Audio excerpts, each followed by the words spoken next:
Hello student, very good afternoon. I hope you are fine. Welcome to expert classes by Manju ma'am. Student, आज मैं आप लोगों के लिए जो है मॉडल पेपर लेकर आई हूँ जो कि आपके एग्जामिनेशन के पॉइंट ऑफ व्यू से मोस्ट इम्पॉर्टेंट है। आप लोगों का एग्ज़ाम जो है 31 मई को होना निर्धारित हुआ है। तो ये कौन सा मॉडल पेपर स्टूडेंट, याद रखिएगा ये न्यू मॉडल पेपर 2025 है। कौन सी क्लास स्टूडेंट? तो BA BSc 4th semester home science, जो आप लोगों का मेजर पेपर होता है ना स्टूडेंट, वही आप लोगों का पेपर मैं स्टार्ट की हूँ। पेपर का नाम क्या है? तो आवास एवं प्रसार शिक्षा, ये आप लोगों का पेपर का नाम है। और आज मैं आप लोगों के लिए लॉन्ग क्वेश्चन लेकर आई हूँ। और ये कौन सा पार्ट है? पार्ट 1 है स्टूडेंट। तो बहुत से स्टूडेंट का मैसेज आ रहा था कि मैम हम लोगों का 4th सेमेस्टर का भी मॉडल पेपर बना दीजिए। तो देखिए आज से आप लोगों का जो है 4th सेमेस्टर का मॉडल पेपर रहेगा स्टूडेंट। और अभी जो है PG वालों का जो है मैं मॉडल पेपर रोक रही हूँ, क्योंकि अभी आप लोगों के जो जूनियर्स हैं उनका एग्ज़ाम होने वाला है। तो आज से मैं उनको जो है मॉडल पेपर दे रही हूँ जो कि आपके एग्जामिनेशन के पॉइंट ऑफ व्यू से मोस्ट इंपॉर्टेंट है। तो देखिए स्टूडेंट, पहला क्वेश्चन आप लोगों का क्या है? तो पहला क्वेश्चन, यानी हम सेक्शन C कवर कर रहे हैं स्टूडेंट। याद रखिएगा कि सेक्शन C में आप लोगों को क्या है, 4 लॉन्ग क्वेश्चन आप लोगों को पूछे जाएंगे, जिसमें से आप लोगों को जो है 2 लॉन्ग क्वेश्चन करना होगा। तो ये 2 लॉन्ग, आपको टोटल हम 4 लॉन्ग क्वेश्चन देंगे। 4 लॉन्ग क्वेश्चन में आप लोगों का 2 लॉन्ग क्वेश्चन जो है आना निर्धारित है। एकदम 101% स्टूडेंट वही क्वेश्चन आप लोगों के आएंगे। तो देखिए आज जो है आप लोगों के लिए हम 2 क्वेश्चन जो है लेकर आए सेक्शन C स्टूडेंट। याद रखिएगा कि आज मैं लॉन्ग क्वेश्चन स्टार्ट करूँ। तो आप लोग को जैसा कि मैं बताती हूँ कि सबसे पहले आप सेक्शन C किया करिए, क्योंकि सेक्शन C जो होता है, एक क्वेश्चन जो होता है आप लोगों का 20 नंबर का होता है। तो दोनों क्वेश्चन मिला के क्या हो जाएगा, आपका 40 नंबर का कवर होगा। तो ध्यान दीजिएगा कि सेक्शन C में आप लोगों को 4 क्वेश्चन दिया जाता है, जिसमें से क्या है 2 हमको करना रहता है। तो देखिए यहाँ पे क्या है, पहला क्वेश्चन आपका क्या है, गृह प्रबंध का अर्थ एवं परिभाषा देते हुए इसकी विशेषताएं तथा उद्देश्य बताइए। तो देखिए गृह प्रबंध की का अर्थ एवं परिभाषा क्या होता है? तो देखिए स्टूडेंट, गृह प्रबंध एक संयुक्त शब्द है जो गृह तथा प्रबंध दो भिन्न शब्दों से मिलकर बना होता है। तो जैसा कि हम सभी लोग जानते हैं कि गृह प्रबंध, गृह का मतलब क्या होता है, घर, और प्रबंध का मतलब क्या होता है, व्यवस्था। तो घर की व्यवस्था, ठीक है। तो देखिए गृह प्रबंध क्या है, 2 शब्दों से मिलकर बना होता है। एक का मतलब, एक का है गृह और दूसरा क्या है आपका प्रबंध। गृह प्रबंध 2 शब्दों से मिलकर बना है, गृह तथा प्रबंध।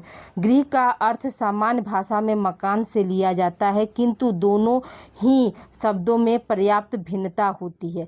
मकान का अर्थ उस आश्रय स्थल से होता है जो कि ईंट, पत्थर व सीमेंट आदि से बनाया जाता है, जबकि घर एक भावात्मक शब्द है। यहाँ परिवार के सभी सदस्य जो है स्नेह सहानुभूति से रहकर अपनी समस्त आवश्यकताओं की क्या करते हैं, पूर्ति करते हैं। तो देखिए हम सभी लोग जानते हैं कि जो हमारा मकान होता है वो ईंट सीमेंट से बना होता है, लेकिन जो हमारा घर होता है वो क्या होता है, हमारी भावनाओं से जुड़ा होता है, जहाँ एक ही छत के नीचे हम लोग जो है भाईचारे और प्रेम के साथ जो है हम लोग निवास करते हैं। तो ये क्या हुआ, आपका गृह प्रबंध का मतलब हुआ, गृह का मतलब हुआ। अब देखिए प्रबंध का क्या मतलब है? तो प्रबंध शब्द, ठीक है, आइए देखिए। हाँ देखिए क्या है, प्रबंध शब्द का साधारण शब्दों में प्रबंध का अभिप्राय विचार पूर्वक की गई व्यवस्था से है। प्रबंध शब्द का जो है अर्थ क्या है, साधारण शब्दों में क्या होता है, तो विचार पूर्वक की गई व्यवस्था से होता है। अर्थात प्रबंध का अर्थ कार्य करने की उन विधियों से है जिनके द्वारा हम किसी भी परिस्थिति में किसी समस्त उपलब्ध साधनों का सर्वोत्तम ढंग से उपयोग करते हैं तथा अपनी अधिकतम इच्छाओं की पूर्ति करने का जो है प्रयास करते हैं। तो ध्यान दीजिएगा, जो प्रबंध है, जैसे गृह का मतलब क्या होता है, घर, और प्रबंध का मतलब क्या होता है, व्यवस्था। तो आपको अभी बताया हमने कि गृह प्रबंध का मतलब क्या हुआ, घर की व्यवस्था। तो प्रबंध जो होता है वो विचार पूर्वक, यानी उसमें हम बहुत सोच समझ कर जो है घर की सारी व्यवस्थाओं को जो है एक समाहित रूप देते हैं, जिससे क्या हो सके, जिससे परिवार के हर अधिकतम सदस्यों की या हर एक सदस्यों की जो है इच्छा की पूर्ति हो सके। आइए आगे बात करते हैं। देखिए अब क्या है गृह प्रबंध की परिभाषा। तो गृह प्रबंध की परिभाषा क्या है? तो देखिए ग्रास एवं क्रेंडल के अनुसार क्या है, सरल व संक्षिप्त अर्थों में व्यवस्था अर्थात हमारे पास जो उपलब्ध है उसका उपयोग हम जो चाहते हैं उसे प्राप्त करने हेतु हो। यानी कहने का मतलब क्या हुआ यहाँ पर, कि सरल व संक्षिप्त मतलब कि सरल मतलब आसान में, संक्षिप्त मतलब छोटे अर्थों में हम लगा सकते हैं कि जो व्यवस्था है वो क्या है हमारे पास उपलब्ध है और जिसका उपयोग जो भी हमारा लक्ष्य है, जो भी हमारी आवश्यकता है उसकी पूर्ति के लिए हम उसका प्रयोग करते हैं, वही क्या है हमारा गृह प्रबंध के अंतर्गत आता है। अब आइए देखिए दूसरी परिभाषा हम देखते हैं निकिल एवं डार्सिल के अनुसार।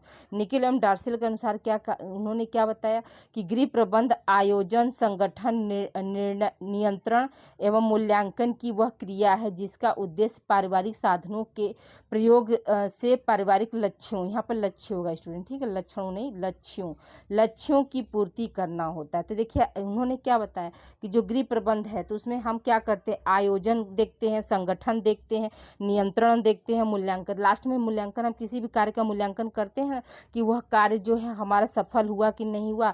तो अगर हम कोई लक्ष्य लेकर चल रहे हैं तो उसके लिए क्या है, उसके लिए हमको मतलब पहले व्यवस्था करना पड़े। जैसे आप लोगों का एग्जाम जो है 31 मई को है, तो अब ये नहीं ना कि आप 31 मई को ही पढ़ेंगे, आप उसके पहले से अपनी तैयारी पूरा करेंगे, अच्छी तैयारी करेंगे ताकि आप जो है एग्जाम में अच्छे नंबर से पास हो सके।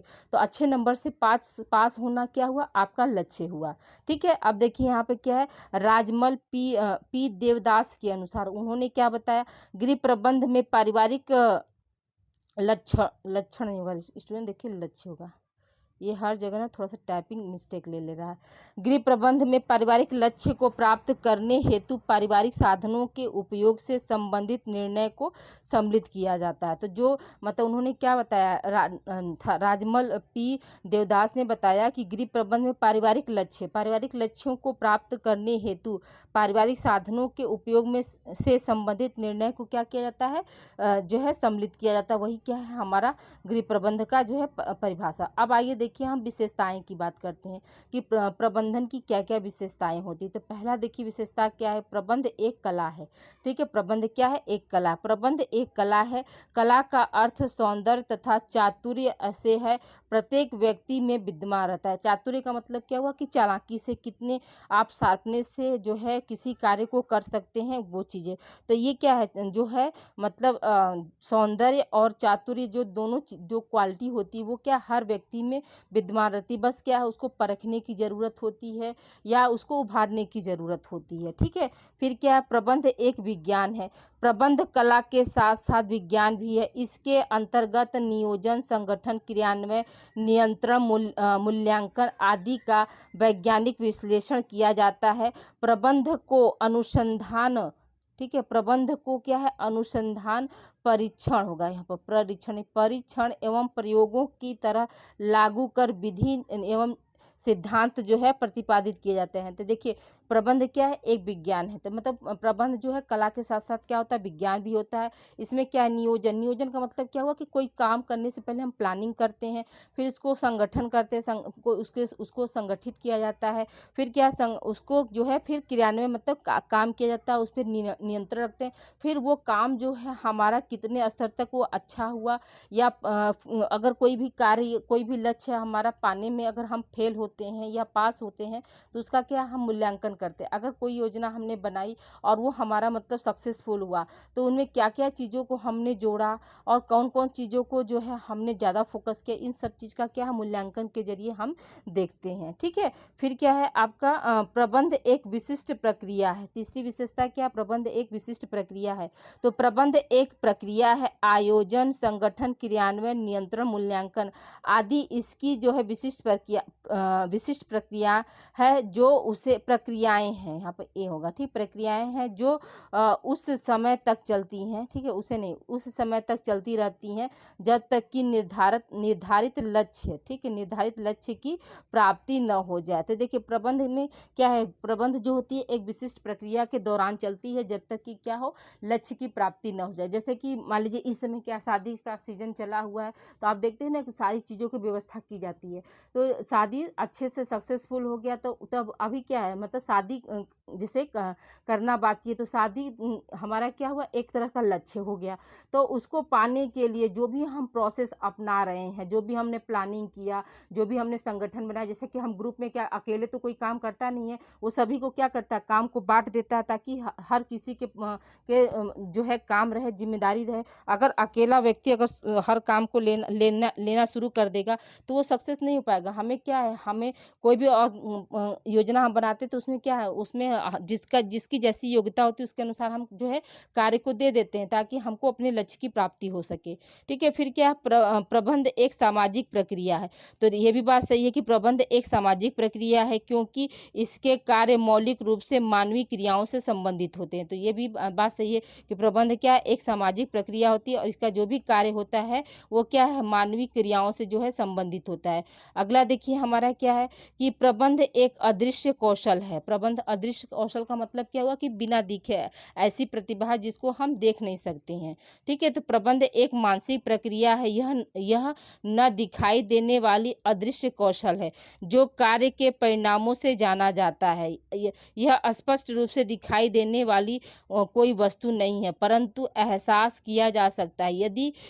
यदि व्यक्ति अपने लक्ष्य को प्राप्त कर लेता है तथा सफलता मिल जाती है, तो प्रबंध अच्छा कहलाता है। ठीक इसके विपरीत, यदि लक्ष्य की प्राप्ति नहीं हो पाती है या प्रयास असफल हो जाता है, तो क्या कहलाता है, तब वो प्रबंध जो है अकुशल कहलाता है। तो आप सभी लोग जानते हैं इस चीज़ को कि देखिए, आप कितनी मेहनत कर रहे हैं, ठीक है, ये कोई नहीं देखता, लेकिन आपका रिजल्ट जो है आपकी मेहनत को बता देता है। आपके रिजल्ट अगर अच्छे आ गए, तो ये माना जाता है कि नहीं, आपने जो भी प्लानिंग, जो भी स्ट्रेटजी अपना कर अपनी पढ़ाई की, तो उसका क्या है, परिणाम है। अगर वही रिजल्ट आपका खराब हो जाता है, तो वहाँ पे क्या कहा जाता है कि आपने पढ़ाई में कोई ना कोई जो है कमी रखी। तो यही चीज़ है यहाँ पर कि जो प्रबंध होता है, ये क्या है, एक अदृश्य कौशल है। इसको देखा नहीं, क्यों, क्योंकि हम मैनेजमेंट जो कर रहे हैं, जो भी प्लानिंग कर रहे हैं, वो हम दिमाग से सोच के कर रहे हैं। और वो क्या है, उसको हम दिखा नहीं सकते, लेकिन हाँ, उसको हम महसूस ज़रूर कर सकते हैं। अगले पॉइंट की तरफ बढ़ते हैं। अगला पॉइंट हमारा क्या है, प्रबंध सार्वभौमिक प्रक्रिया। प्रबंध सार्वभौमिक प्रक्रिया का मतलब क्या हुआ कि जो है प्रबंध होता है, वो सार्वभौमिक का मतलब क्या हुआ कि सभी जगह पाया जाना। तो प्रबंध एक विश्वव्यापी प्रक्रिया है, जो केवल किसी विशिष्ट कार्य, संस्था, देश तक सीमित न रहकर सभी कार्यों और संस्थाओं और देशों में क्या होती है, व्याप्त होती है। यानी मैनेजमेंट जो होता है, वो सिर्फ आपका एक ही जगह नहीं, वो मतलब देश के हर कोने कोने में पाया जाता है। इसलिए कहा जा रहा है कि प्रबंध क्या होता है, सार्वभौमिक प्रक्रिया है। ठीक है, तो देखिए स्टूडेंट, आप लोगों का जैसा कि 2 जून को जो है आप लोगों का को करिकुलर का पेपर जो है होना निर्धारित हुआ है। तो आप लोग से हम्बल रिक्वेस्ट है कि आप लोग जो है को करिकुलर की क्लास जो है, हमने टोटल, हमको लग रहा है कि 41 क्लास हो गया होगा अब तक, मॉडल पेपर के साथ और चैप्टर वाइज। तो आप लोग अभी से अपना को करिकुलर की तैयारी भी वहाँ से आप लोग कर सकते हैं। आइए अब देखते हैं दूसरा हमारा क्या, 7वां पॉइंट हमारा क्या, प्रबंध सामूहिक प्रयास है। प्रबंध क्या है, सामूहिक प्रयास है। तो प्रबंध व्यक्तिगत प्रभाव न होकर सामूहिक प्रयास की ओर इंगित करता है। तो ये भी बात सही है कि अकेले कोई थोड़ा ना मैनेजमेंटिंग कर सकता है, उसके साथ क्या है, उसके साथ उसको कई हाथ चाहिए। ठीक है, टीम भावना की स्थापना ही प्रबंध की सफलता की कुंजी है। जैसे एक अच्छा मैनेजर वही है जो कि अपने जितने भी एम्प्लॉय हैं उनको साथ में लेकर काम करता है, और सारे एम्प्लॉय जो हैं वो मतलब अपने मैनेजर की बातों के अनुसार चलते हैं, कार्य करते हैं, तभी क्या है, तभी हम मान सकते हैं कि उनका मैनेजमेंट जो है अच्छा है। अदरवाइज क्या है, वो भी मैनेजमेंट जो है उनका जो है गलत ठहराया जा सकता है। फिर क्या, कुटिस एवं डोनेल के अनुसार प्रबंध औपचारिक रूप से संगठित समूह के माध्यम से तथा उसके साथ का संबंध केवल एक व्यक्ति से न होकर व्यक्तियों के समूह से होता है। दूसरे अर्थों में कहा जा सकता है कि प्रबंध दूसरे व्यक्तियों से कार्य कराने की क्या होती है, युक्ति का मतलब कुंजी एक तरह से। तो ये भी बात सही है कि देखिए, हर कोई जो है मैनेजमेंट अच्छा नहीं कर सकता है। मैनेजमेंट जो करता है, जो प्रबंधक होता है, तो उसके ऊपर बहुत बड़ी जिम्मेदारी होती है कि वह जो है उसको, उसके अंदर ये क्वालिटी होनी चाहिए कि उसको देखना चाहिए कि किस कार्य को कौन व्यक्ति अच्छे से कर सकता है, और उसको हर व्यक्ति के बारे में जो है नॉलेज होना चाहिए कि कौन से व्यक्ति को किस कार्य को करने में रुचि है। इसके अनुसार अगर वो काम करता है तो एक टीम बनाकर वो अच्छे से काम कर सकता है। जैसे किसी को मान लीजिए खाना बनाने की बहुत ज़्यादा रुचि, उसको खाना बनाना मतलब बहुत अच्छा लगता है, तो उसको आप खाना बनाने वाला देंगे काम तो वो बहुत अच्छे से करेगा। और किसी को मान लीजिए डेकोरेशन काम वाला कार्य बहुत अच्छा लगता है, तो उसको आप डेकोरेशन वाला देंगे तो अच्छा करे। अब पता चला आपने उल्टा कर दिया, खाना बनाने वाले को आपने डेकोरेशन का दे दिया और डेकोरेशन वाले को क्या किया, आपने खाना बनाने को दे दिया। तो यहाँ पे क्या है, यहाँ पर आपका जो मैनेजमेंट स्किल है वो कहीं ना कहीं क्या प्रभावित होगा। क्यों? क्योंकि जब आपने दो व्यक्तियों का जो चुनाव किया या दो टीमों का जो चुनाव किया वो आपने गलत चुनाव कर दिया। ठीक है, तो इसका भी जो है, तो इसीलिए कहा जा रहा है कि जो प्रबंध होता है वो क्या है, आपका एक सामूहिक प्रयास होता है, और ये जो है मतलब दूसरे व्यक्तियों से कार्य जो है करने की युक्ति होती है, यानी कुंजी। मैनेजमेंट को या एक प्रबंधक को कार्य कैसे कराना, इसका भी जो है कला होनी चाहिए। ठीक है, अब आइए देखिए बात करते हैं हम। अगला पॉइंट हमारा क्या, प्रबंध की आवश्यकता सभी स्तरों पर होती है। तो ये भी बात सही है कि प्रबंध एक निरंतर चलने वाली प्रक्रिया है। इसकी आवश्यकता पारिवारिक जीवन चक्र के सभी स्तरों पर होती है। प्रबंधन के प्रत्येक चरण में निर्णय लेने पड़ते हैं, और निर्णय करने का कार्य जो होता है वो किसका होता है, प्रबंधक का होता है। ठीक है, देखिए ये विशेषताएं हो गया। अब आइए देखिए हम उद्देश्य की बात करते हैं कि प्रबंधन का या गृह प्रबंध का क्या उद्देश्य होता है। तो देखिए अगर स्टूडेंट आप लोगों ने वीडियो को लाइक नहीं किया है तो वीडियो को आप लोग लाइक कर दीजिए, और अधिक से अधिक बच्चों को आप लोग ये वीडियो शेयर कर दीजिए, ताकि उनको पता चले कि उनकी जो तैयारी है इस चैनल पर अब शुरू हो गई है। आप लोग कहीं भी इधर उधर मत भटकिए, आप बस चैनल से पढ़ लीजिए। आपका जो है 75 में से, स्टूडेंट याद रखिएगा कि 75 में से आप जो है 58 या 60 तक नंबर आप लोग के आ जाएंगे सिर्फ मेरे मॉडल। क्योंकि मैं यहाँ पे क्या है, आपको लिखने का तरीका भी बताया, जैसे मैंने लिखा आपको हूबहू आपको उसी तरह से एग्जाम में लिखना भी है। ठीक है, आइए देखिए क्या है, गृह प्रबंध का मुख्य उद्देश्य उपलब्ध पारिवारिक साधनों से पारिवारिक लक्ष्यों की पूर्ति करना होता है। देखिए गृह प्रबंध का जो है मुख्य उद्देश्य क्या होता है, उपलब्ध पारिवारिक साधनों, यानी जो भी परिवार में आपके साधन उपलब्ध हैं उससे क्या है, पारिवारिक लक्ष्यों को पूर्ति करना होता है। गृह प्रबंध एक मानसिक एवं बौद्धिक प्रक्रिया है जिसमें गृह संबंधी उत्तरदायित्व को निभाने के लिए परिवार के सभी सदस्यों को एक साथ मिलजुल कर कार्य करने पर बल दिया जाता है। प्रबंध निर्णय की श्रृंखला है जिसमें पारिवारिक साधनों का उपयोग पारिवारिक उद्देश्यों की पूर्ति के लिए किया जाता है। गृह प्रबंध के उद्देश्य जो हैं वो निम्नलिखित हैं। तो देखिए अब कौन कौन से जो है उद्देश्य हैं स्टूडेंट, उसको भी हम ध्यान दे देते हैं। पहला उद्देश्य क्या है, परिवार के सभी सदस्यों की आवश्यकताओं की पूर्ति करना। जो गृह प्रबंध का पहला उद्देश्य क्या है, परिवार के सभी सदस्यों की आवश्यकताओं की पूर्ति करना। फिर क्या है इसमें, देखिए परिवार के सभी सदस्यों की आवश्यकताओं की पूर्ति करना गृह प्रबंध का एक अति महत्वपूर्ण एवं प्रथम उद्देश्य है। जैसे आपका क्या है, रोटी कपड़ा और मकान जैसी आवश्यक आवश्यकताओं की पूर्ति तो हर हाल में की जानी चाहिए। जो हमारी बेसिक नीड है, ठीक है, बेसिक आवश्यकता है या मूल आवश्यकता क्या है, रोटी कपड़ा और मकान होता है, तो इसकी जो है पूर्ति जो है हर हाल में होनी चाहिए। जैसे जीने के लिए क्या है, रोटी की ज़रूरत होती है, तन ढकने के लिए क्या होता है, कपड़े की ज़रूरत होती है, और मौसम के मार से बचने के लिए क्या होता है, हमें छत की ज़रूरत होती है। तो ये हमारी क्या है, मूलभूत आवश्यकता है। तो इसकी आवश्यकता जो है हर हाल में क्या है, पूरी होनी चाहिए। ठीक है, दूसरी क्या है आपका, सीमित आय से अधिकतम आवश्यकताओं की पूर्ति। तो देखिए सीमित आय से हम कैसे अधिकतम आवश्यकताओं की पूर्ति कर सकते हैं स्टूडेंट, इसके बारे में देखते हैं। जैसा कि हम जानते हैं कि आवश्यकता है, जैसा कि हम जानते हैं कि आवश्यकता है अनंत, आवश्यकता क्या होती है, अनंत होती है, परंतु साधन सीमित होते हैं। ठीक है, तो ये हम सभी लोग जानते हैं कि हमारी जो आवश्यकताएं होती हैं वो क्या है, अनंत होती हैं, लेकिन जो साधन होते हैं वो बहुत क्या होते हैं, सीमित होते हैं। आवश्यकताओं का संबंध मनुष्य की इच्छाओं से होता है। तो जो हमारी आवश्यकता होती है, जो हमारी नीड है, वो क्या हमारी इच्छाओं पर डिपेंड करता है। वह इच्छाएं मुक्त एवं कल्पनाओं से प्रेरित होती है, और जो इच्छाएं होती हैं वो क्या है, मुक्त होती हैं, और जो कल्पना वो क्या होती है, कल्पना से प्रेरित होती हैं। सीमित साधनों में असीमित आवश्यकताओं की पूर्ति करना वास्तव में एक विकट समस्या है। साथ ही आय को आसानी से बढ़ाया भी नहीं जा सकता। गृह प्रबंध का दूसरा परंतु अत्यंत महत्वपूर्ण उद्देश्य है सीमित साधनों में ज़्यादा से ज़्यादा आवश्यकताओं को संतुष्ट किया जाए। तो देखिए ये भी बात सही है कि जैसे जितना हमारे पास सीमित जितना हमारी आमदनी है उसी के अनुसार क्या होना चाहिए, हमें जो है अपने ऊपर खर्च करना चाहिए। ऐसा तो नहीं कि आमदनी को हम बढ़ा सकते हैं, ये चीज़ें नहीं हो सकती। अचानक से जैसे आय अटेंडम नहीं बढ़ा सकते ना, तो जैसा जो भी हमारे पास सीमित संसाधन है हम उसको कैसे मतलब इन्वेस्ट करके अपने परिवार के जो है हर एक सदस्य की आवश्यकता की पूर्ति कर सकते हैं, इसका भी जो है हमें क्या होना चाहिए, ज्ञान होना चाहिए। और जो हमारी इच्छाएं हैं, इच्छाएं तो बहुत कुछ हो सकती हैं। जैसे मान लीजिए हमारा इच्छा होगा कि नहीं हम एरोप्लेन से घूमने जाएं, तो एरोप्लेन से घूमने के लिए, हवाई जहाज़ से घूमने के लिए हमारे पास क्या होना चाहिए, बजट भी तो होना चाहिए। लेकिन अगर हमारा बजट जो है ट्रेन से सफ़र करने का है तो हम ट्रेन से सफ़र करेंगे। तो ये क्या इच्छा है, हवाई जहाज़ से, तब फिर हवाई जहाज़ के सफ़र के लिए क्या करना पड़ेगा, हमें कमाना पड़ेगा, अपने आय के ज़रिए को बढ़ाना पड़ेगा। तो जो कि तत्काल तो नहीं हो सकती ना। जैसे मान लीजिए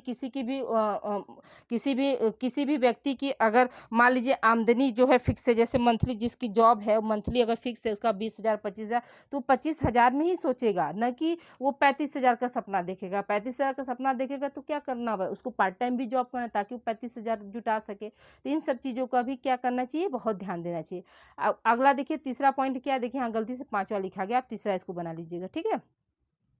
थर्ड उद्देश्य क्या है, गृह कार्यों को कुशलतापूर्वक संपन्न करना। तो जो भी गृह कार्य यानी घर के जो भी काम है उसको हम कैसे कुशलतापूर्वक संपन्न कर सकते हैं, ये भी आना चाहिए। जैसे गृह प्रबंध का एक अहम उद्देश्य गृह कार्यों को कुशलतापूर्वक समय पर संपन्न करना भी है। यहाँ कार्य की कुशलतापूर्वक संपन्न करने से तात्पर्य है कि कार्य को इस ढंग से संपन्न किया जाए जिससे कि समय, शक्ति और श्रम की क्या हो, बचत हो।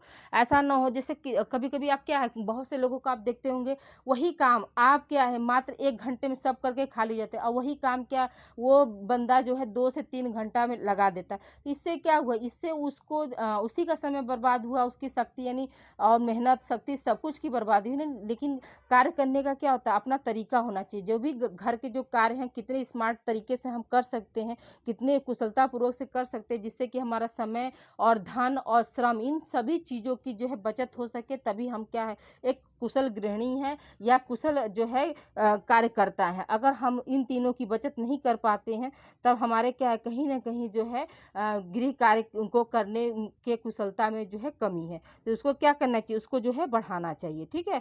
अब आइए देखिए चौथा पॉइंट हमारा क्या है, चौथा उद्देश्य हमारा क्या है, पारिवारिक स्तरों को बनाए रखना। तो गृह प्रबंध का एक परम उद्देश्य परिवार के रहन-सहन के स्तर को बनाए रखना है। यदि संभव हो तो पारिवारिक स्तर को और भी ऊँचा उठाएँ जिससे परिवार के सदस्यों का शान शौकत, ज्ञान, कुशलता, धार्मिक प्रवृत्तियाँ आदि में क्या हो सके, वृद्धि हो सके।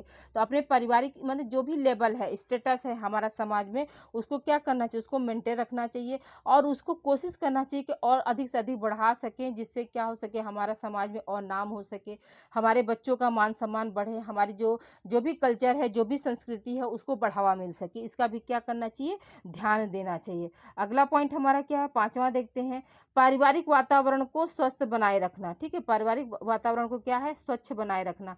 तो कैसे हम आप जानते हैं, आप सभी लोग जानते हैं कि वही घर तरक्की कर सकता है, वही घर के सदस्य जो है तरक्की कर सकते हैं जिनका जो है पारिवारिक एटमॉस्फेयर जो है अच्छा हो, स्वच्छ हो, मतलब वहाँ पर उनका जो पारिवारिक वातावरण है वो कलहपूर्ण न रहे। अगर शांतिपूर्ण वाला वातावरण है तो जाहिर सी बात है कि वहाँ का हर बच्चा, हर सदस्य जो है आगे बढ़ेगा। अगर कलहपूर्ण जो है वातावरण रहेगा तो वहाँ का क्या होगा, हर बच्चा को जो है दिक्कत होगी। तो यहाँ देखिए हम सभी जानते हैं कि गृह प्रबंध का मुख्य उद्देश्य संपादित कार्यों का मूल्यांकन करना और पारिवारिक लक्ष्य को प्राप्त करना, परंतु पारिवारिक लक्ष्य प्राप्त करने के लिए पारिवारिक वातावरण स्वच्छ, मधुर व सुखद हो। दोषपूर्ण व कलहपूर्ण वातावरण में पारिवारिक लक्ष्यों की, यहाँ पर बना लीजिएगा, लक्ष्यों की जो है प्राप्ति नहीं हो सकती है। ठीक है, लक्ष्यों की क्या होगी, आपकी प्राप्ति नहीं होगी। तो ये हमने बताया ना, जैसे कलहपूर्ण वातावरण रहेगा तो जाहिर सी बात है कि वहाँ पर क्या है, आपका पढ़ने लिखने में मन नहीं लगेगा और आप वहाँ पर आगे बढ़ नहीं सकते हैं। क्यों? क्योंकि कहीं न कहीं क्या है, आप मेंटली और फिज़िकली जो है डिस्टर्ब रहेंगे,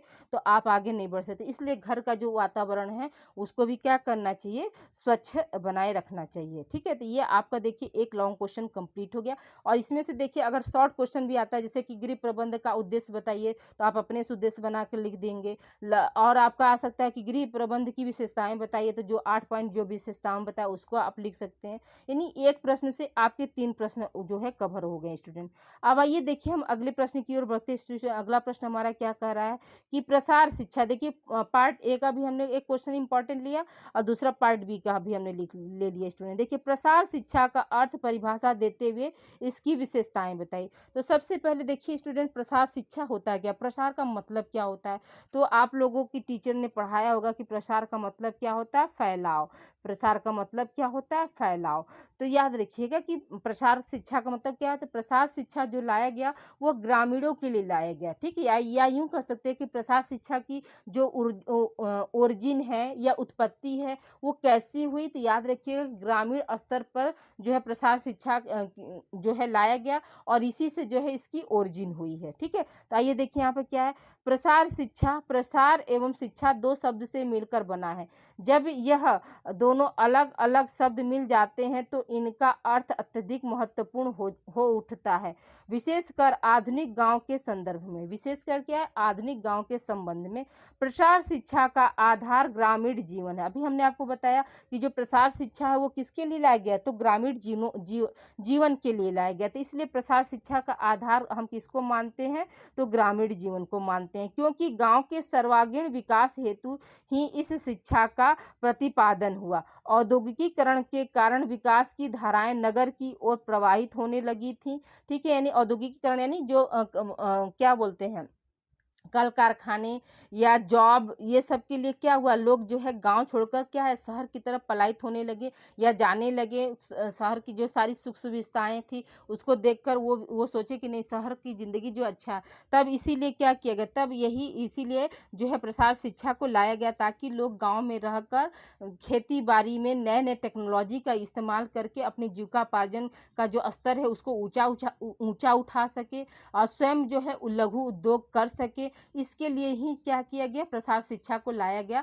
जिससे कि क्या हो, ग्रामीण जीवन का जो जीने का जो स्तर है उसमें सुधार किया जा सके। ठीक है, तो देखिए यहाँ पे क्या है, ग्रामीण के सर्वांगीण विकास हेतु ही इस विषय का प्रतिपादन हुआ।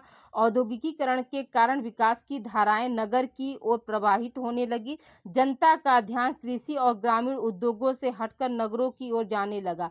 यह प्रवृत्ति किसी भी देश अथवा राष्ट्र के लिए घातक समझी जाती है, क्योंकि जीवन की प्रमुख आवश्यकता भोजन है, जो हमें फैक्ट्री से प्राप्त न होकर खेती से प्राप्त होती है। तो जैसे कि अभी बताया ना कि भोजन जीने के लिए क्या है, भोजन की जरूरत पड़ेगी ना, तो भोजन हमको कहाँ से मिलेगा, तो खेती से नहीं मिलेगा। खेती से हम अनाज पैदा करेंगे तभी तो उसका भोजन जो है बनाकर खा सकते हैं और अपने शरीर को ऊर्जा दे सकते हैं। लेकिन जैसे मतलब औद्योगिकीकरण आई तो लोग क्या हुए, लोग खेती बाड़ी छोड़कर जैसे शहर की तरफ जाने लगे। तो इसीलिए जो है प्रसार शिक्षा को लाया गया, ताकि जो है किसान लोग हैं यहाँ पर पढ़ें, नए नए टेक्नोलॉजी को जानें और अपनी खेती बाड़ी से जो है अपने जीवन स्तर को या जीविकापार्जन को वो आगे बढ़ा सकें। ठीक है, अब आइए देखिए परिभाषा क्या है। तो WH भट्ट के अनुसार क्या परिभाषा दिया गया प्रसार शिक्षा का, तो ग्रामीण जीवन के विकास के लिए उपयोगी ज्ञान के फैलाव को हम प्रसार कहते हैं। ये क्या, ये किसने कहा, HW भट्ट के अनुसार जो है ग्रामीण जीवन के विकास के लिए उपयोगी ज्ञान के फैलाव को ही हम क्या कहते हैं, प्रसार कहते हैं। फिर क्या, डॉक्टर रणजीत सिंह के अनुसार क्या दिया गया, तो प्रसार शिक्षा एक विज्ञान है जो विविध शैक्षिक विधियों की सहायता से संबद्ध परिवर्तन ला सके, जिससे वे अपने प्रयास से अपने रहन सहन के सामान्य स्तर को जो है उन्नत बना सके। तो ये क्या है, ये रणजीत सिंह ने कहा कि जो प्रसार शिक्षा है वो क्या है, एक विज्ञान है जो कि जिसमें क्या है, शैक्षिक के विभिन्न विधियों की सहायता से आप में क्या है, परिवर्तन लाना, यानी आपके जो सोचने के जो तरीके हैं, ठीक है, आपके रहने के तरीके, आपके काम करने करने के तरीके सभी में क्या किया गया, सभी में परिवर्तन लाकर आप अपने प्रयास से, यानी उसमें क्या है, आपका अपना खुद का प्रयास रहेगा, आपका अपना रहन-सहन रहेगा, आपका अपना अपने स्तर को, जैसे जो सामान्य स्तर पे है, आप अपने स्तर को कैसे ऊँचा उठा सकते हैं, इन सभी को जो है प्रसार शिक्षा में जो है समाहित किया गया, जिससे कि लोगों को क्या हो सके, जिससे ग्रामीण लोगों को इसका लाभ मिल सके। ठीक है? तो ये 2 परिभाषा आप याद कर लीजिएगा। अब आइए देखिए हम बात करते हैं विशेषताएँ की। तो देखिए प्रसार शिक्षा की क्या-क्या विशेषताएँ होती है। तो देखिए पहला क्या है, अनौपचारिक। तो प्रसार शिक्षा क्या है? एक अनौपचारिक शिक्षा। अनौपचारिक शिक्षा का मतलब क्या हुआ कि इसके लिए कोई भी स्कूल, कॉलेज या कोई स्थान जो है फिक्स नहीं है। ये क्या है? ये प्रसार शिक्षा जो होता है, आप घर-घर जाकर लोगों को शिक्षित कर सकते हैं। जैसे पहले क्या था, गाँव में जो चौपाल लगते थे, जैसे हम लोग के बचपन में जब मैं छोटी थी, तो उस समय क्या था, उस समय इतना ज़्यादा जो है सोशल मीडिया नहीं था, तो उस समय जो सीमित संसाधन थे, स्टूडेंट बहुत मतलब कम, अगर किसी के घर टीवी रहता था तो उसको बहुत बड़ा घर माना जाता था।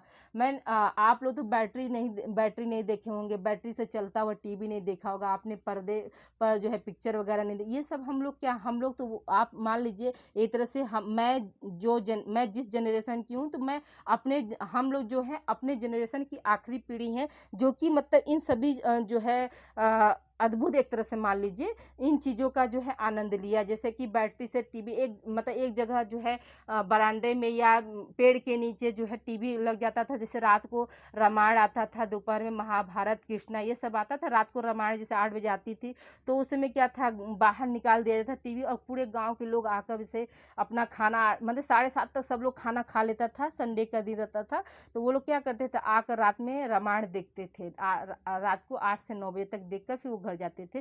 तो हम लोग वो ज़िंदगी भी देखे हैं। अलिफ लैला ये सब जो थे, मतलब हम लोग के पास पहले क्या था, मतलब टीवी के अलावा कोई मनोरंजन का जो है साधन नहीं था। तो उस समय जो था, तो इतने लोगों में एकता रहती थी कि किसी के घर भी जाकर सब लोग जाकर बैठकर देखते थे। उनकी अपना जो है बोरा, जो भी जिसके पास चटाई जो भी रहता था, वो ले जाकर मतलब वो लोग देखते थे, एंजॉय करते थे एक साथ। पहले क्या था, लोग एक दूसरे से भावनाओं से भी जुड़े रहते थे, जो आज देखिए कितना ज़्यादा मतलब सबके अंदर डिस्टर्बेंस आ गया। कहीं न कहीं जो है पहले के लोगों में ईगो नहीं था, सब मतलब भाईचारे के साथ रहते थे। आज जो है ईगो बहुत ज़्यादा हो गया और समय के साथ-साथ क्या है, सबसे ज़्यादा जो हो गई महँगाई। आज हर एक बंदा क्या है, सिर्फ़ अपने बारे में सोच रहा है, वो दूसरे के बारे में नहीं सोच रहा है। तो कहीं न कहीं जो है बहुत ज़्यादा परिवर्तन हो गया। तो जो ये शिक्षा लाई गई थी, अनौपचारिक शिक्षा जिसको हम बता रहे हैं, तो इसके लिए क्या कोई स्कूल, कॉलेज ये सब फिक्स नहीं था। आप मतलब यहाँ पे जो प्रसार कार्यकर्ता रहते थे, वो घर-घर जाकर या गाँव में एक जगह बनाकर मतलब पेड़ के नीचे मतलब लोगों को शिक्षित करते थे। तो ये क्या है, अनौपचारिक शिक्षा। ये शिक्षा जो थी बहुत लचीली थी। यहाँ जो है प्रसारकर्ता के अनुसार जो है लोग शिक्षित नहीं,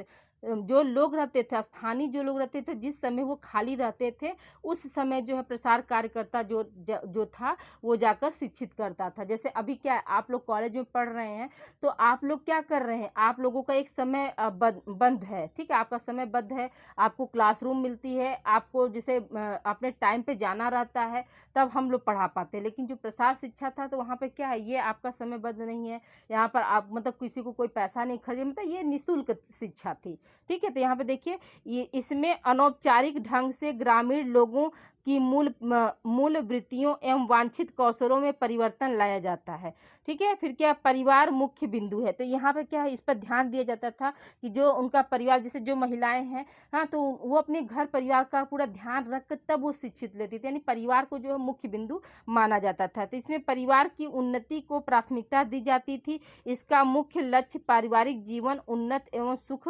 बनाना है। तीसरा क्या है, स्वैच्छिक। स्वैच्छिक का मतलब क्या हुआ कि अपनी इच्छा के अनुसार। इसमें किसी भी व्यक्ति को विवश नहीं किया जा सकता, केवल उन्हें कार्यक्रम को अपनाने के लिए प्रेरित किया जा सकता था। जैसे यहाँ पर क्या है, यहाँ पर बिल्कुल बांधना नहीं कि नहीं आपको पढ़ना ही पढ़ना है। जैसे अब क्या है, अब मैं पढ़ा रही हूँ, तो मैं ये बिल्कुल आपको बिल्कुल बोलती रहती हूँ हमेशा ना, नहीं आपको पढ़ना है, पढ़ना है, पढ़ना है, पढ़ना है। लेकिन यहाँ पे क्या है, यहाँ पर जो मतलब गरीब लोग थे, ग्रामीण लोग थे, वो क्या है, वो अपनी इच्छा से जाकर वहाँ पर पढ़ते थे। यहाँ पर कोई बंधन नहीं था। लेकिन यहाँ पे क्या है, जैसे मैं आप लोग को मैटर दे रही हूँ, तो मैं ज़ाहिर सी बात है है कि मैं आप लोग के लिए 5-6 घंटे मेहनत कर रही हूँ, मेहनत करके आप लोगों का क्लास जो है हार्डली जो है 40 से 45 मिनट या 30 से 35 मिनट में रखती हूँ। तो सोचिए 30 से 35 मिनट के क्लास के लिए मैं 3 से 4 घंटा, कभी-कभी 5-5 घंटा मुझे लग जाता है सब कुछ मैटर को कलेक्ट करने में।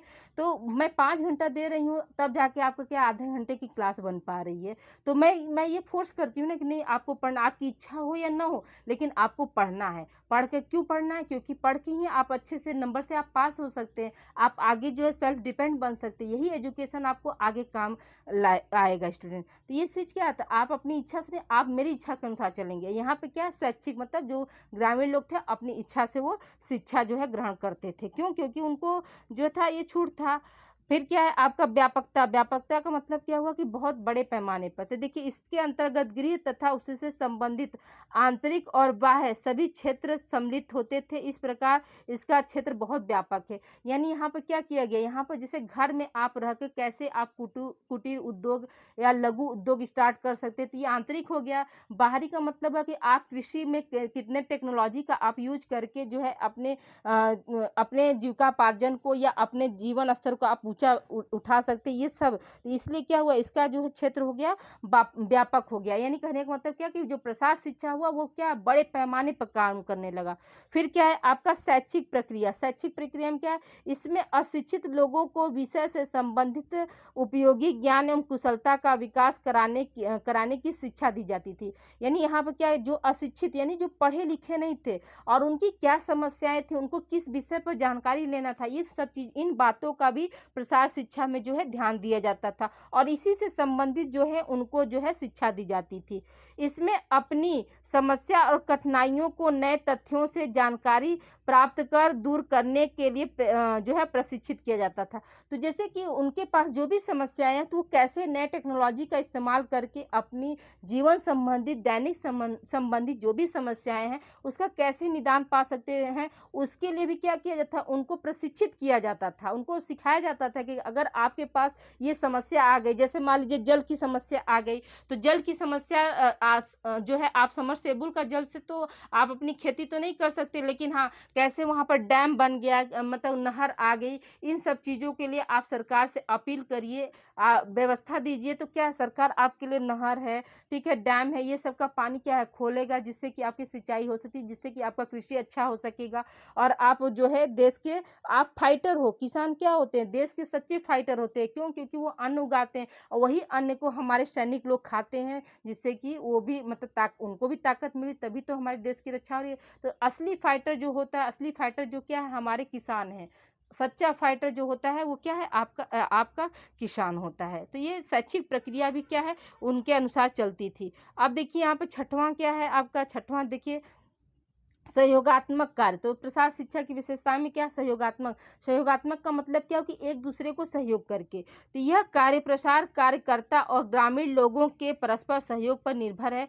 दोनों को ही एक दूसरे से सहयोग करना आवश्यक है, तभी यह कार्य क्या होगा, आगे बढ़ सकता है। फिर क्या, परिवर्तनशील। परिवर्तनशील का मतलब क्या हुआ कि यहाँ पर जब जैसे ही आपकी आवश्यकता पड़ी, आपकी रुचि के अनुसार क्या हुआ, इसमें हम परिवर्तन ला सकते हैं। इसीलिए ना प्रसार शिक्षा को क्या कहा जाता है, लचीली शिक्षा कहा जाता है। इसमें बहुत ज़्यादा जो है लचीलापन पाया गया है, ठीक है। तो यहाँ पे क्या, प्रसार शिक्षा आवश्यकता एवं रुचि पर निर्भर करती है। लोगों की आवश्यकता और रुचि के आधार पर क्या प्रसार कार्यकर्ता जो है इसमें क्या कर सकता है, परिवर्तन ला सकता है, ठीक है। अगला पॉइंट हमारा क्या है कि सर्वसाधारण से निर्मित। यानी इसमें क्या, इसमें किसी भी जाति, धर्म, समुदाय, प्रांत, आयु सभी लोग जो है इसमें क्या सम्मिलित हो सकते हैं। यह शिक्षा जो होती है सबकी भलाई के लिए की जाती है। ऐसा नहीं कि इसमें जो है बांटा नहीं गया है कि नहीं उच्च तबके के लोग हैं तो उनको नहीं शिक्षा देना है, निम्न तबके के लोग हैं तो उनको नहीं पढ़ाना, ऐसा नहीं। इसमें सभी क्या, ये शिक्षा जो होती है वो सर्वसाधारण से निर्मित और सभी के लिए जरूरी। तो देखिए यहाँ पे क्या, इसमें प्रत्येक समुदाय, जाति, धर्म, प्रांत, लिंग, आयु वर्ग के लोग जो है सम्मिलित होते हैं और क्या सभी के लिए यह हित का जो है कार्यक्रम है। फिर क्या, सहभावना पर आधारित। सहभावना पर आधारित का मतलब क्या हुआ कि सहयोग। कहते क्या, प्रसार शिक्षा एक स्वस्थ सहयोगात्मक सामाजिक वातावरण का निर्माण करती है और इसमें क्या, सहभावना को जो है प्राथमिकता दी जाती है। ठीक है, तो यहाँ पे क्या है, एक दूसरे के साथ कैसे आप मिलकर कर और सभी की भावनाओं को जो है यहाँ पे क्या है, इस प्रसार शिक्षा में जो है सम्मानित किया जाता है, या यूँ कह सकते हैं कि सम्मान दिया जाता है। मतलब एक दूसरे को कोई कष्ट ना पहुँचे, इस बात का भी जो है इसमें जो है ध्यान दिया जाता है। अब आइए देखिए 10वां हमारा क्या है, स्थानीय तथा ग्रामीण नेतृत्व। स्थानीय तथा ग्रामीण नेतृत्व का मतलब क्या हुआ कि हर गाँव का आप लोग जानते हैं कि एक मुखिया होता है। तो कोई भी योजना जो आती है तो सबसे पहले क्या, गाँव के प्रधान को खोजा जाता है, क्योंकि गाँव का प्रधान जो होता है वो अच्छी तरीके से हर किसी को जानता है। तो यहाँ पे देखिए क्या, ग्रामीण नेतृत्व को प्रसार शिक्षा में अधिक महत्व दिया जाता है। प्रसारकर्ता मध्यस्थ के रूप में ग्रामीण नेतृत्व को पहचान कर उसे नेतृत्व भार सौंप देता है। नेतृत्व की भूमिका मार्गदर्शक की होती है। जो नेतृत्व करता है उसकी भूमिका क्या है, मार्गदर्शन दिखाने वाले को। कि क्या है, ग्रामीण नेतृत्व निष्ठावान, ग्रामोत्थान एवं जन कल्याण में विश्वास रखता हो, चरित्रवान हो, शिक्षित हो, काम करने का उत्साह हो तथा आग्रह हो और अन्य गुणों, यहाँ पर अन्य गुणों के अतिरिक्त उसे ग्रामवासियों का सहयोग तथा सद्भावना भी प्राप्त हो।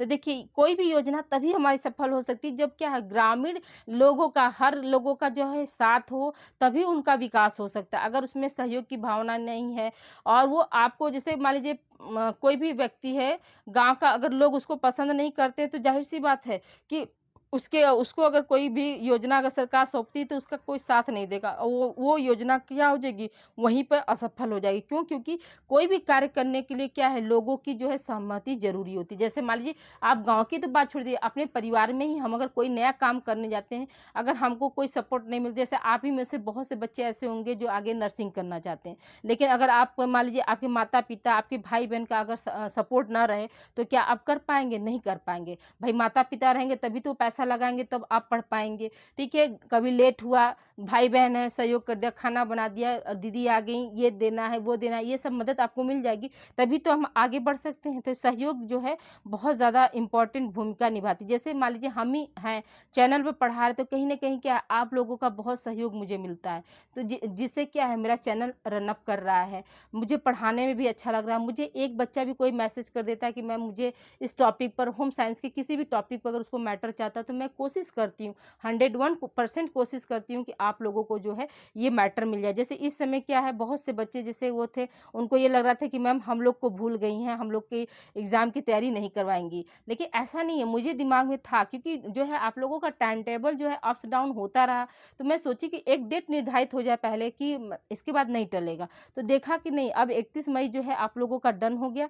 तो अब मैं आप ही लोग का मॉडल पेपर, देखिए आज पहला मॉडल पेपर, कल दूसरा, यानी 5 मॉडल पेपर में आप लोगों का, यानी 5 पार्ट में आप लोगों का जो है होल सिलेबस में कंप्लीट कर दो, और इस सिलेबस से जो है बाहर नहीं आएगा। और आप लोगों का क्या है, विश्वास मेरे ऊपर है, तो मैं भी उस विश्वास के लिए हमेशा जो है अग्रसर रहती हूँ कि नहीं, अपने बच्चों का मैं अच्छे से जो है मैटर दूंगी, अच्छे नंबर से वो पास हों। तो अब सबसे पहले तो आप लोग याद रखिएगा कि आप लोग का पेपर क्या है। मैक्सिमम बच्चे क्या है, प्रैक्टिकल के समय जो पेपर का नाम भूल जाते हैं। तो आवास एवं प्रसार शिक्षा, जिसको हम इंग्लिश में क्या बोलते हैं, हाउसिंग एंड एक्सटेंशन एजुकेशन बोलते थे, ये आप लोगों का पार्ट 1 आज लॉन्ग क्वेश्चन जो है कंप्लीट हो गया स्टूडेंट। तो आप लोग प्लीज़ इस वीडियो को ज़्यादा से ज़्यादा आप लोग शेयर करिएगा और अपना वैल्यूएबल कमेंट जरूर आप लोग दीजिएगा। ठीक है, कमेंट में कंजूसी मत किया करिए, शेयर कर दिया करिए, लाइक कर दिया करिए। देखिए मैं आप लोगों के लिए 4 से 5 घंटे निकाल सकते, आपका लाइक और शेयर में कितना मिनट जाता है, 1 सेकंड से भी कम समय लगेगा। तो प्लीज़ आप लोग वीडियो को लाइक, शेयर, और चैनल को अगर आप पहली बार विजिट कर रहे हैं तो आप सब्सक्राइब करना न भूलें। Okay, thank you for watching student.